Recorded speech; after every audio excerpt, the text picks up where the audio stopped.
Hi everybody, how are you all doing? My name is Carla if you're new here, this is Smushy, also if you're new here, and you've tuned in expecting to see myself and my sister. Bear with me, we're getting into that. This is future editing Carla here, and we talked, when Addrianna and I did our Q&A together, we talked for so long that I've ended up having to split this video into two parts. So I'm gonna leave part one up here so you guys can check that out if you haven't seen it.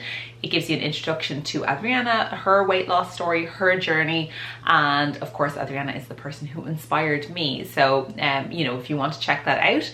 And then we're gonna get in now into part two. But just wanna give you a quick heads up, please subscribe if you are not already. It really helps to grow this channel and this community of people.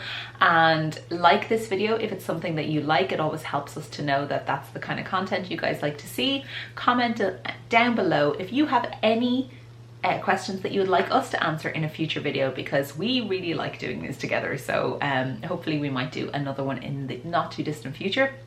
And yeah, without further ado, let's get into it.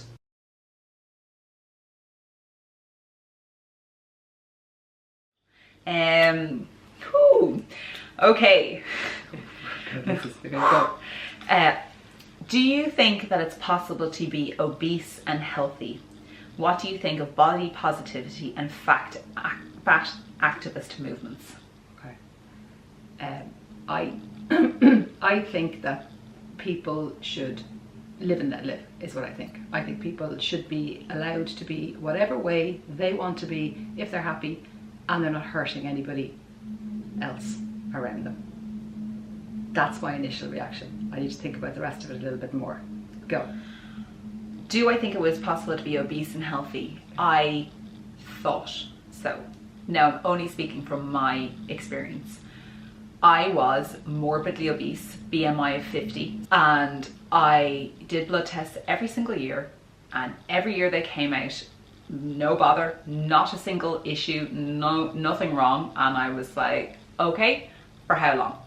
How long can I continue to live this life the way I'm treating myself and my body? And this is not a judgment on anyone else, this is just my reality.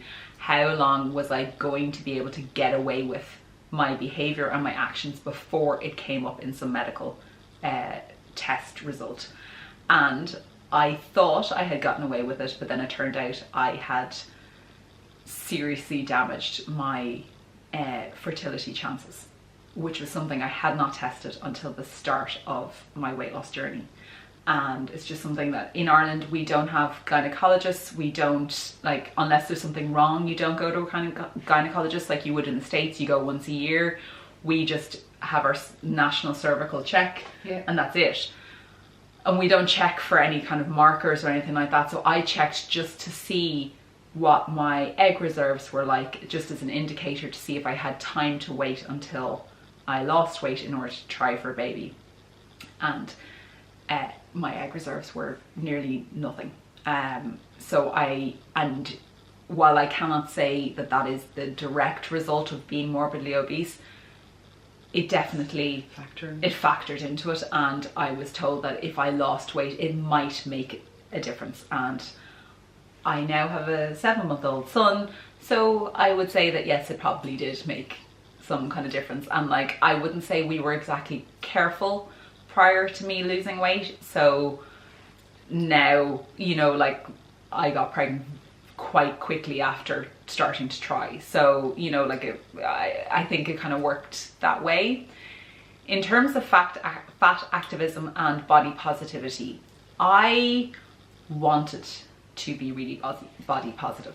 I loved the fact that there were people trying to and succeeding in making, you know, fatter bodies or bigger bodies more widespread in the media, and, you know, being representative of all different body types. But I didn't want to be fat. I didn't want to be overweight. So as Addrianna said, I have no problem with anybody wanting to be what they want to be if they are truly happy. I personally was not happy. Me either. Yeah. I didn't want to be overweight or morbidly obese. But I'm glad that there were people there who made it seem okay for me to be who I was at that time.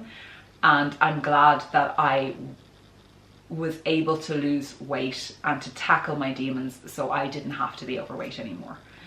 What I don't think is positive is when people perpetrate the myth that their body was designed to be that way and that there is no alternative. Yeah, that's the stuff I used to believe. Yeah. You know, like in my 20s, that was I believed I couldn't be any other way. And Me too, yeah. I think as long as there's not something medically wrong with you, there is no reason why you can't be any size you choose to be. It's just method, work, and effort if you want to be that way. So I didn't even realise that was a thing, to be honest with you, that people perpetrate the idea that this is the way your body is supposed to be. Yeah, it's kind of like I think it's a coping mechanism for... Sure. Yeah. I think people think that there isn't a way. Yeah. I never thought at a 24, 26, 28 really, that I could be a size 8. And I think that's why I want people to know that you can do it. And like, we're 2 different ages. You know, we're like, yes, we're sisters, but like we're like, there's 17 years between us. Yeah. And at different stages in our lives, we both did it. Yeah. Yeah, me like perimenopausal into menopause, you know. So yeah, absolutely. After having children, you know, and that can be like a reason that people say is that they had kids so they can't. You know, it's not. I didn't need the kids. It's life limiting beliefs. That's all it is. You're limiting yourself. Yeah. They're called lies for a reason. Yeah. You know, like you're just telling yourself this stuff. And hands up, guilty. Oh, it was the same. Did it? I was like, I'm designed to be a size 24. Yeah. Wow. I don't think there's anyone designed to be a size 24. No. If you're happy being a size 24, work away. That's for you. Yeah. I was not, and I didn't want to be. But I do like that for the people who are not ready to tackle it, don't know the way yet, that they don't feel isolated or shamed or hated, because of that. Yeah. Because I felt like that, and I never want anybody to feel like that. You know, I don't want anyone to feel shame or negative because of the way that they look. If they are happy with that, like I remember hearing somebody very skinny in the press, I think it was no, it wasn't Jamelia, it was the other Jamelia, who said that they shouldn't have plus size clothes in shops because it encourages people to be fat and obesity. That's just my spurs, isn't it? Yeah, and I was like, even now, I would be like, no. Like, and if I was ever to design a clothing range, I would want an inclusive clothing sizes. You know, like I would want people to have options. To be able to have options, absolutely. Yeah. So hopefully that answers that question. So there are a lot of questions to do with this topic, and I have given this kind of like, not soapbox spiel, but this like little bit of like a preface every time. A lot of people ask me what calories I eat, and I do not share my calories. And there is a number of reasons that I don't share my calories. One is that it was given to me by BodySlims, and they have their methodology for working it out, and that's what I went with. The second reason, and the most important reason, is that I do not want to encourage people to just eat a certain level of calories and white knuckle it through in order to lose weight.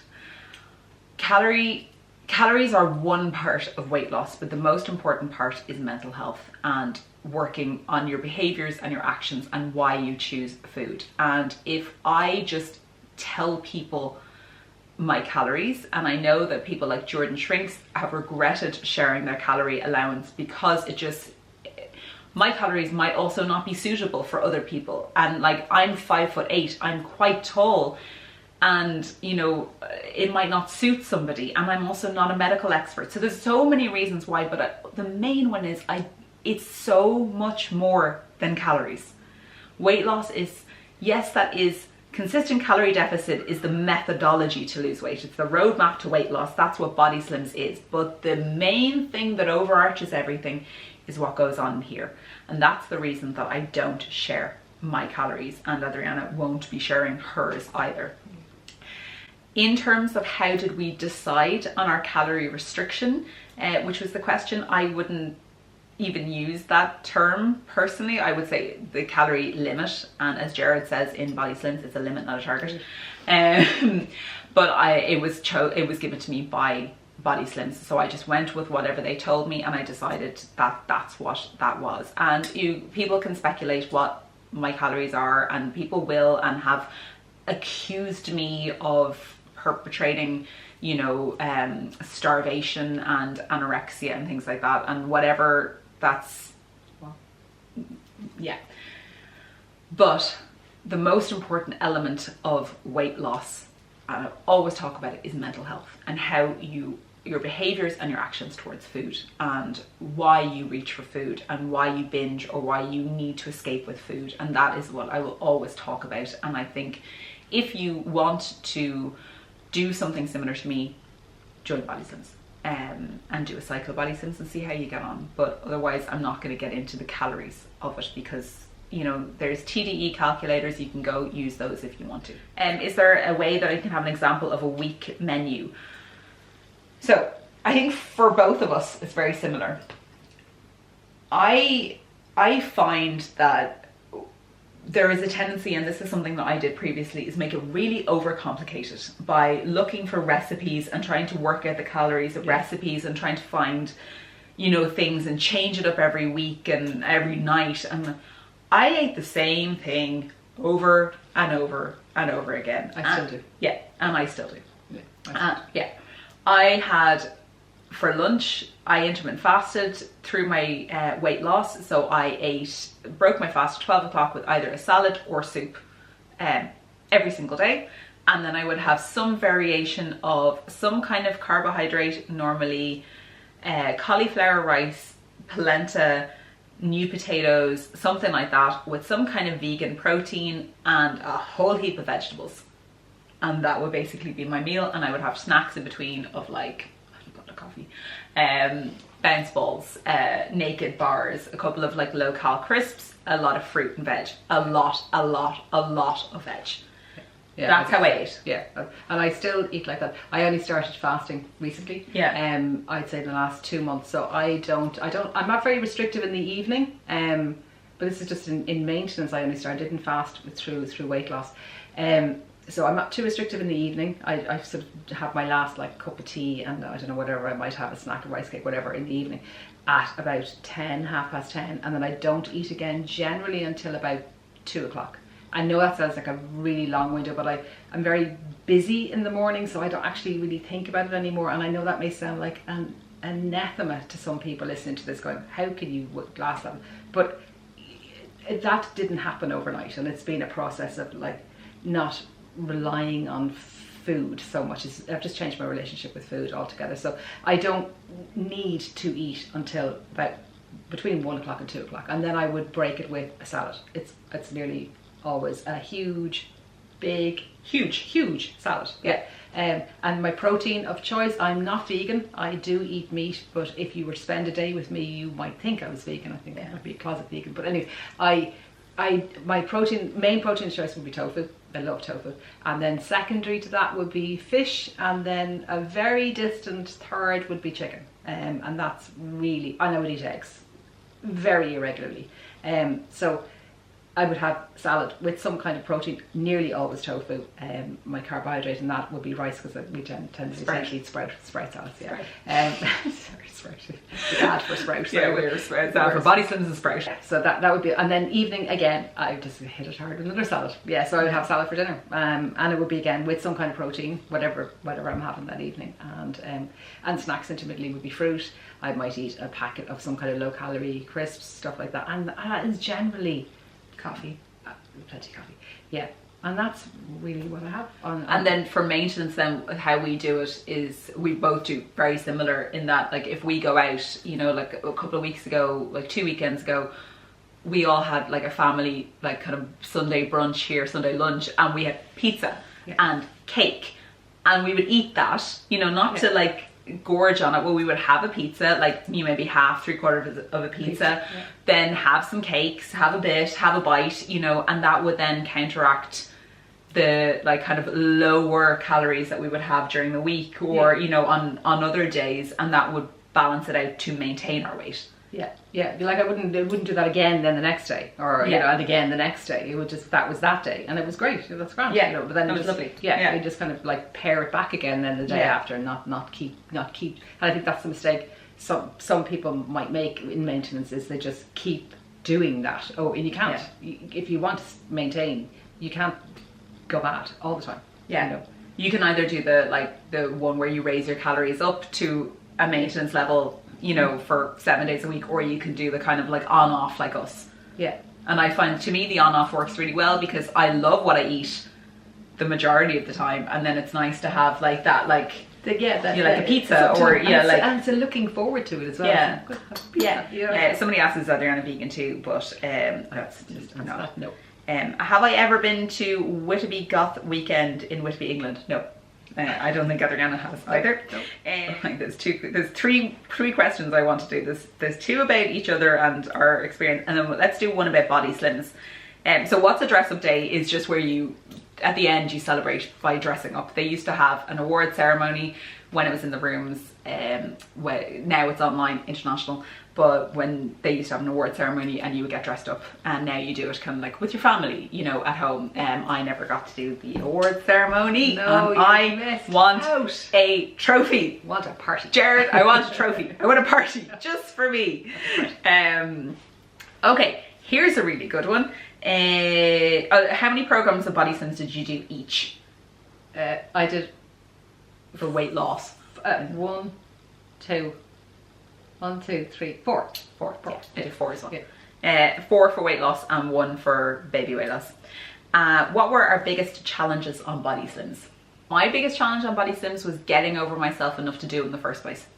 That was my biggest challenge, to just go, okay, I'm just gonna like get over my preconceptions of it, and walk in the door and just give it a go, and get over myself, get over my ego, and just try it and give in and see if it works, and see if somebody actually knows better than me. Guess what they did? I'm trying to think what was a challenge for me. I really enjoyed it. It's just so weird. It was just such a bizarre thing to say, you know, about a weight loss. Who the hell enjoys a weight loss program? But everybody who does it. Yeah. I didn't find it. Okay. Yes, I think one thing. I had plantar fasciitis in both feet when I started. And I remember saying to that friend of mine who told me about BodySlims, the one who said, you go and do that, you'll fly at it. I remember saying to her that day, I have plantar fasciitis in both feet, I can't walk for an hour. I can't walk for an hour. And she said to me, that's an excuse. Get over yourself. Go and walk it out. And I was like, okay, Fran, it's harsh, you know, but I did. Okay, Fran. Okay. But I started, and I'm fairly certain, and my doctor said, you walked it out of your feet, you know, and I did. And it was like walking on rubble. It was like walking in bare feet on rubble for an hour every day. I actually have some photographs of me after I came back from the first car. I remember Shani my daughter opened the door, and she goes, it'll get easier, Mum. I was like, it was just so painful. And I looked like a cat being dragged through a bush backwards. But anyway, it was so painful, and that was a big challenge, but I was determined. I was like, I am not quitting. I am not quitting. And I didn't.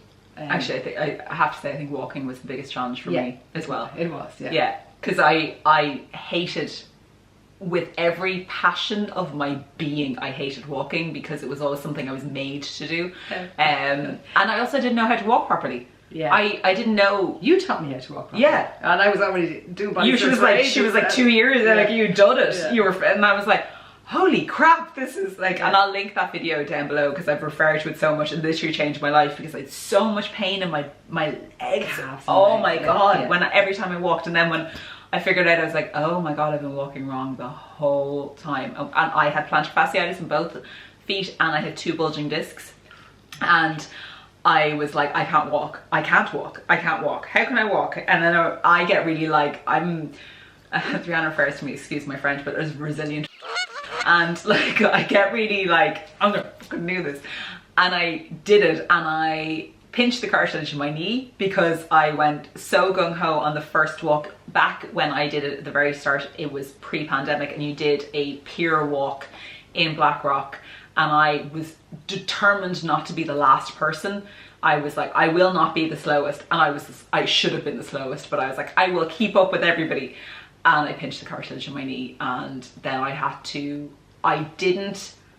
was given a sick card from a sick note from my GP for 2 weeks, and I let that roll on a little bit longer than it should have, and I was like, okay, no, I need to get over myself and start walking again. And that walking, the mental thing with the walking was really difficult, and I've done even a reel on how like basically walking changed my life, because it was where I realized that I healed all the hurt and everything I was telling myself.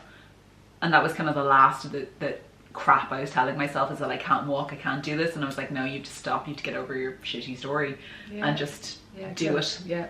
And just go for it. Yeah, I suppose, yes, the walking was the biggest challenge. And now do not come between me and my walk. You know, it is just so, I did 12K today. And if you'd have said to me 4 years ago, you know, you'll be walking 12K at the weekend and that'll be a treat, you know, I would have said, you're actually off your rocker. That's never going to happen. Yeah, we walked this morning to go get coffee as a family, and it was like a 10K round walk. And it didn't even dawn on me. And I was like, we could do with a bit more, you know, like this. Can we keep going? Like, yeah, like I just hope you guys are still with us. Yeah, I think I'm boring you today.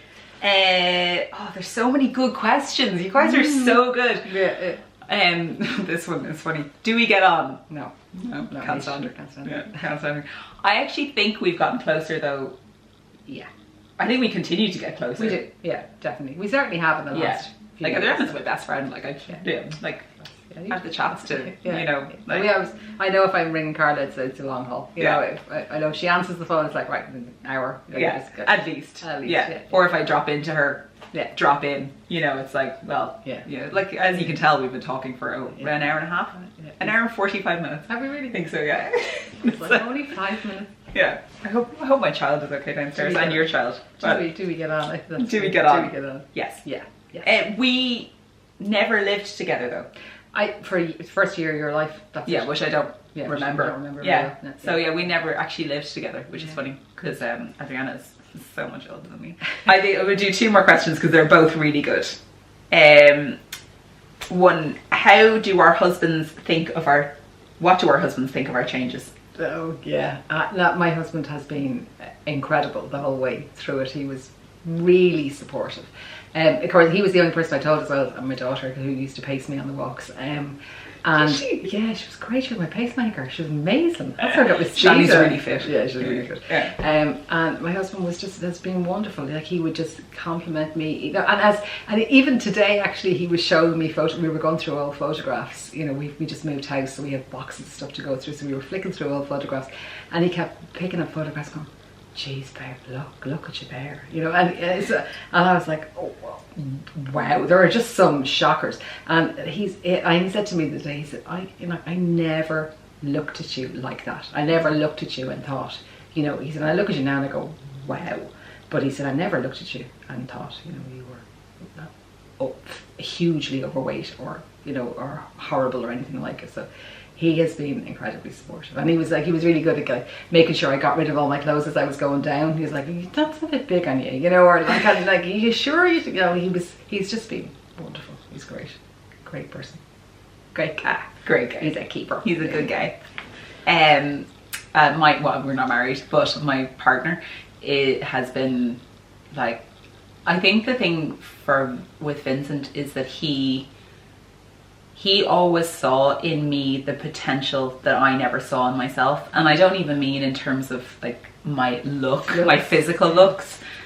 Like he always thought I was beautiful. Like he never shamed me for the way I looked before. I kind of slag him. Was like, he played the long game. Like he did well. Like he started off and he basically both our husbands got new wives, you know, new women like at the end. But we both look younger than we did you know, Addrianna looks considerably younger than she did at her 40th birthday at 52, which is pretty Good goal. yeah, Good goal. pretty remarkable. But like Vincent has always been so supportive and so encouraging of me in every area of my life, and he's really proud of me, and he's really happy that I've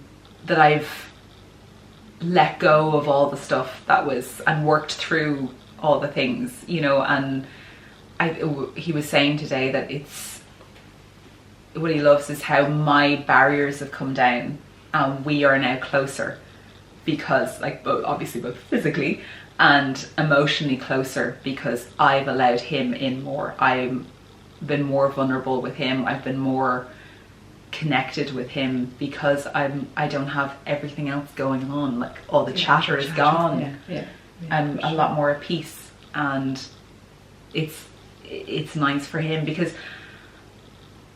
I will always say this, it's so much more than the weight. It's everything else around it, you know, that has even more of an impact than the weight. It's like the changes in every area of our lives. Yeah, you the know, weight is the smallest part of it. Yeah. In a really, really weird way. Yeah. It's incredible. This is the freedom of being, just being yourself and feeling, you know, when you feel like you got something to tackle all the time. You've no headspace to just be you, you know, to just be, to develop or to grow or to learn, and here you are and what you you're want. kind of caught, you're sort of anchored, you know, so it's like stuck at an age. And both our men have been incredibly supportive. Like Vincent was very good. Like Vincent lost, Barry never needed to lose weight, whereas Vincent he didn't need to, but he wanted to lose weight, and he lost weight alongside with me. He didn't do BodySlims, but he just kind of inadvertently did it because I was doing it. So he ended up losing weight really quickly. Men and their weight loss. Really quickly. Really quickly. Didn't count calories, didn't really, it just like, it's like gone. Yeah. This one I thought was a really good one to kind of end on. How has the other changed since losing weight? Personality changes. I think for you are calmer. I was going to say exactly the same thing about you. Wow. Isn't that mad? Yeah. I was going to say exactly. You're no longer spinning on the head of a pin. Yeah. You know, you're just like, yeah, there's times where you're bouncing off the walls, like we all are. But still me. It's still you. But yeah, it's just like, because you're not. There isn't that thing going. There isn't that, as you've got like a cacophony of crap going on in your head. So yeah, I was going to say exactly the same thing. Much calmer. Approachable. And much more and confident, and there's no defensiveness in you. Yeah, you can nearly say anything to you. Yeah, and you'd be like, let me think about that for a second. I wouldn't see it as a personal attack. Yeah. Interesting. I would find you more approachable now. God, was I ever unapproachable? You were a bit scarier. Was I? Yeah, but you weren't scared. But you weren't. But like, you were never not nice. Yeah. You were always a nice person, but you're even nicer now. Oh. Like you're so inclusive of everybody now, and you're so encouraging of others. Yeah. No. Yeah. I don't think you weren't, but I think you didn't have the headspace to be encouraging of others. I didn't feel like I had the right to. Yeah, it's interesting. You know, I didn't feel like I had who the hell do you think you are? You know, and I said that to you before as well. Like even after I lost a lot of weight, I didn't make a whole lot of noise about it. I didn't like it where you were with the completely opposite direction with all this. You know, get a bit of drama. No, but I mean in the nicest way. But what I mean is, I kind of felt. I was so conscious of other people and how they might feel shamed and, you know, and uncomfortable in themselves, and I didn't want to be going, look what I've done, you know. And I'm not for a second saying that's what you do. You don't do that. You share, like, but what you've done is wonderful in the amount of help you've given to people, but I was much quieter about it, and I don't think you do. I don't necessarily think what I did was the right thing, you know what I mean? I think I could have made a bit more noise about it, because I think I, you know, would help more people if I'd have been a bit more like, look, this, you can do this, you know, so, because that's where I come from with it. You can do this. But in a way you did, because you encouraged me, who encouraged you. We've talked on for so long. We've run out of space. We've run out of space on everything. If you've made it to the end of the video, please leave us the twins emoji down in the comments down below, and if you have any questions that you would like us to answer in a future video, please leave them again in the comments down below. And thank you very much, Addrianna, for joining me today and for joining all of us. Thanks for listening. And please go and follow Addrianna's jewellery company, Doyle Design. I'll leave the link down below. If you would like beautiful handmade Irish jewellery that ships anywhere in the world, you can always use the code Carla10 for 10% off, and show her some love. And yeah, if you have any questions that you'd like us to do in a future one, if you'd be interested in us doing a podcast of this kind of thing, let us know in the comments down below. We will love you and leave you and talk to you very soon. Bye guys. Thank you, bye. You and your cult. Oh God, we can yabber on. We can, can't we?